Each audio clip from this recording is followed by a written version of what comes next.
وَلَقَدْ يَسَّرْنَا الْقُرْآنَ لِلذِّكْرِ فَهَلْ مِن مُدَّكِرٍ۔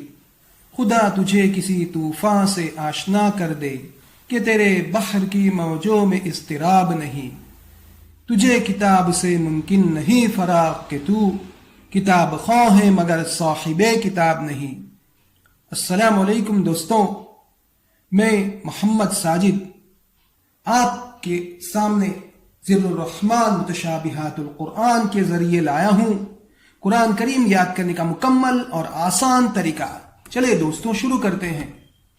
شاعر اکبر الہ آبادی کہتے ہیں، اس دور میں خوش نصیب ہے وہ اکبر جس نے قرآن کریم کو کھلا رکھا ہے۔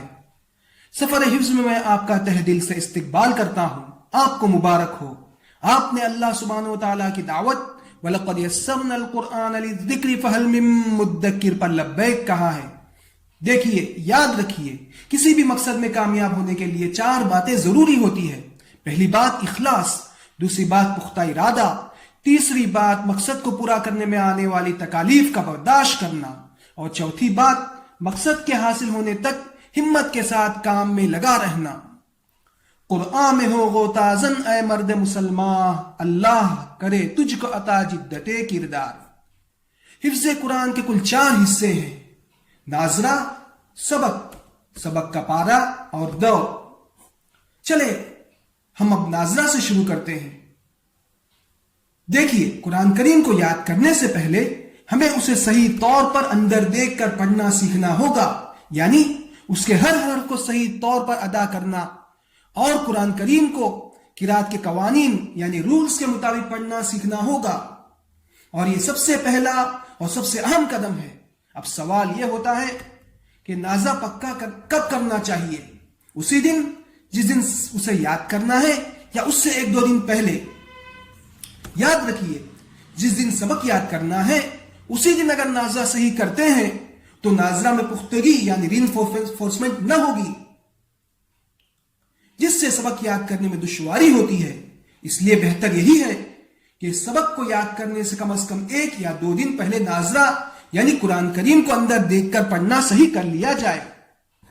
خلاصہ کلام یہ ہے، سبق سے کم از کم 1 دن پہلے ناظرہ پکا کر لینا بہتر ہے۔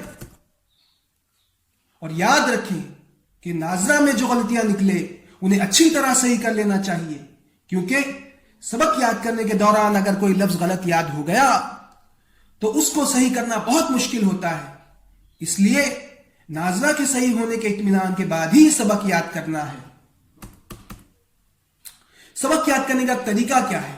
دیکھیے، ناظرہ کے صحیح ہونے کے بعد سبق یاد کرنے کا سب سے بہتر طریقہ وہی ہے جو آپ کے استاد آپ کو بتائیں، لیکن کبھی ایسا بھی ہوتا ہے کہ کوئی طریقہ مفید ہونے کے باوجود کسی طالب علم کو موافق نہ آئے۔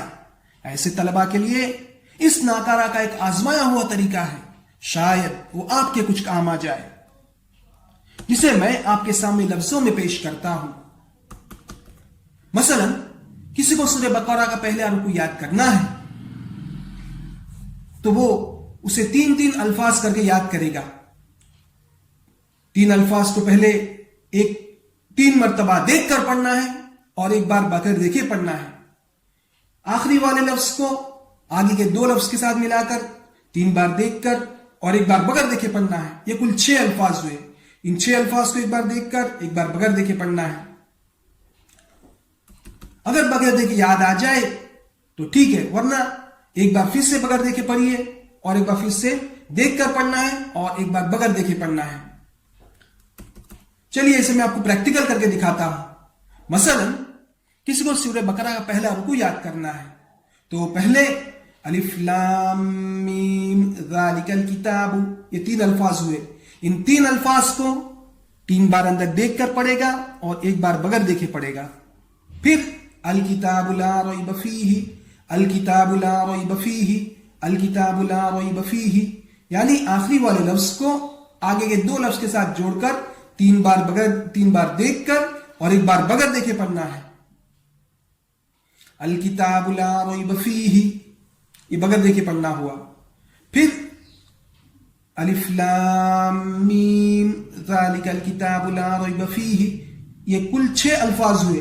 اسے 1 بار دیکھ کر اور 1 بار بغیر دیکھے پڑھنا ہے۔ الف لام میم ذالک الکتاب لا ریب فیہ، یہ بغیر دیکھے پڑھنا ہوا.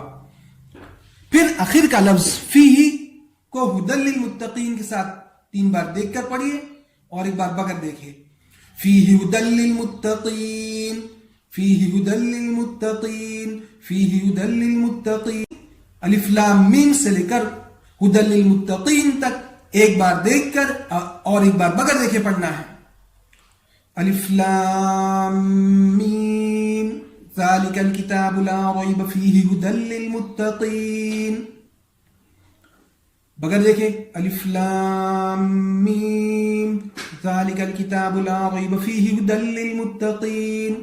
اب اسی ترتیب سے سبق کو آخر تک یاد کرنا ہے. بس یہی طریقہ جو آزمایا ہوا ہے، شاید آپ کے کچھ کام آ جائے.